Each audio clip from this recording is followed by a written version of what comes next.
तो हम देखेंगे अब सेक्शन 50 ऑफ बीएनएसएस। ठीक है, देखिए 50 देखने से पहले हम रिकैप कर लेते हैं 49 का। 49 में हमने देखा है अबेटमेंट फॉर पनिशमेंट, कि पनिशमेंट जो करोगे आप उसका जो अबेटमेंट करवाओगे आप उसकी क्या पनिशमेंट होगी। ठीक है, जैसे ए ने यदि बी को यदि अबेट किया, ठीक है, और इसने क्राइम कर दिया, तो इसको भी हम प्रिंसिपल ऑफेंडर की तरह ट्रीट करते थे और दोनों को सेम पनिशमेंट देते थे। यही था 49। ठीक है, प्लेन रीडिंग उसकी यही थी 49 की। लेकिन 50 में क्या है, 50 में कुछ चीज़ें अलग है। मान लीजिए ये जिस चीज़ को करवाना चाह रहा है इसका इंटेंशन दूसरा है, इसके दिमाग में कुछ खुराफात चल रहा है। लिखा है ना, एक्ट विथ डिफरेंट इंटेंशन। मान लीजिए ये मर्डर कराना चाह रहा है, या मान लीजिए ये ग्रीवियस हर्ट करना चाह रहा है, और इसके दिमाग में चल रहा है कि मैं मर्डर करूंगा। किसका? सी का, जिसके लिए यह वेट कर रहा है। तो ये कह रहा है कि ये माइंड रीडिंग कर रहा है कि यदि आपने ग्रीवियस हर्ट के लिए बोला और इसने मर्डर कर दिया, तो आपको भी मर्डर का भी लायबल माना जाएगा। आप माना जाएगा, कोर्ट ये मान लेगी कि आपने मर्डर कराने के लिए ही उनको भेजा था। ठीक है, सेम पनिशमेंट। ठीक है, भले ही इसका इंटेंशन अदर हो।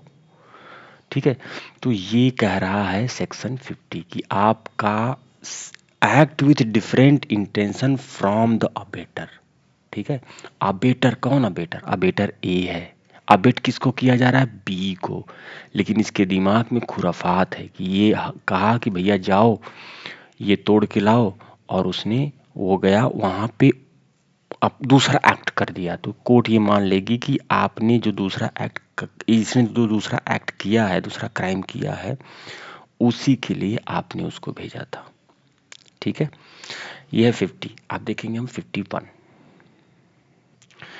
ठीक है, देखिए 51 थोड़ा अलग है, मैं इसको आपको बताता हूँ। इसकी सब जो है समझ का फेर है। मान लीजिए ए ने इसको अबेट किया, ठीक है, कि आप जाओ सी के साथ ये क्राइम करो, लेकिन वो करना कुछ और चाहता था, हो गया कुछ और।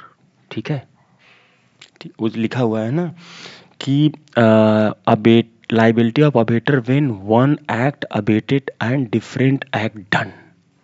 ये चाह तो कुछ और रहा था कि इसने भेजा कि भैया जाओ एक काम करो, इसके घरवा में घुस के जाओ और चोरी करके लाओ, लेकिन ये गया जग और इन्होंने इसको कूट दिया और वो ग्रीवियस हर्ट भी हो गया। ठीक है, तो कोर्ट ये कहती है कि देखिए जो एक्ट हुआ है, यदि वो कॉन्सिक्वेंस है, वो है प्रोबेबल कॉन्सिक्वेंस। ठीक है, उसकी प्रोबेबिलिटी का ही, उसी अपराध का एक्सटेंशन अगर प्रोबेबिलिटी है, तो आप दोनों के लिए लाइबल होंगे। जैसे मान लीजिए थेफ्ट के लिए भेजा, ग्रीवियस हर्ट करके चला आया, तो ये जो है महोदय थेफ्ट के लिए भी लाइबल होंगे और ग्रीवियस हर्ट के लिए भी लाइबल होंगे।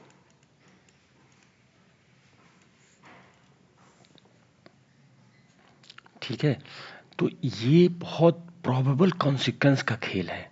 दूसरी कंडीशन क्या होती है इसमें, इलस्ट्रेशन सी जो है बहुत इंपॉर्टेंट है एग्जाम के लिए। मान लीजिए ए ने बी को अबिट किया, ठीक है, कि जाओ आप इसके घर को जो है, बी का, सी का इलस्ट्रेशन है, A instigate B and C to break into an inhabited house at midnight.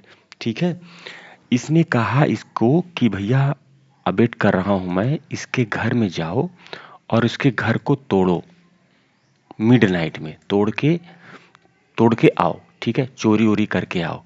और ये बंदा गया वहां, देखा एक चोरी करके जब वापस आ रहा था तो उसने वहां पे एक मतलब कोई लेडीज थी, उसका रेप भी कर दिया। तो कोर्ट कह रहा है कि देखो थेफ्ट या ब्रेकिंग हाउस, ठीक है, is not probable consequence of rape. ये इसके दिमाग में कुछ और खुराफात हो गया उस समय, ये खुद का अपराध है, ये बी ने अपना खुद का अपराध इजाद किया है। तो इसको सिर्फ और सिर्फ थेफ्ट और ब्रेकिंग हाउस की पनिशमेंट मिलेगी, नॉट रेप। इनको तो मिलेगी, इनको तो जिसके लिए जो काम करोगे भैया वो सबके लिए पनिशमेंट मिलेगी आपको। आपको थेफ्ट की भी मिलेगी, ठीक है, आपको रेप की भी मिलेगी, आपको हर्ट की भी मिल सकती है, ठीक है। लेकिन ये कहता है कि देखो ये जो ब्रेकिंग हाउस है या जो थेफ्ट है, ये रेप जो है इसका प्रॉबल कॉन्सिक्वेंस नहीं है। इसीलिए आपको ए को, जिसने अबेट किया है, उसको सिर्फ और सिर्फ रेप या ब्रेकिंग हाउस की पनिशमेंट मिलेगी, रेप की नहीं मिलेगी। और मैं आगे आपको बताऊंगा 51 और 53 में बहुत कंफ्यूजन है, ठीक है, इसलिए मैं आपको वहाँ पे थोड़ा लंबा वीडियो बना के बता दूंगा आपको।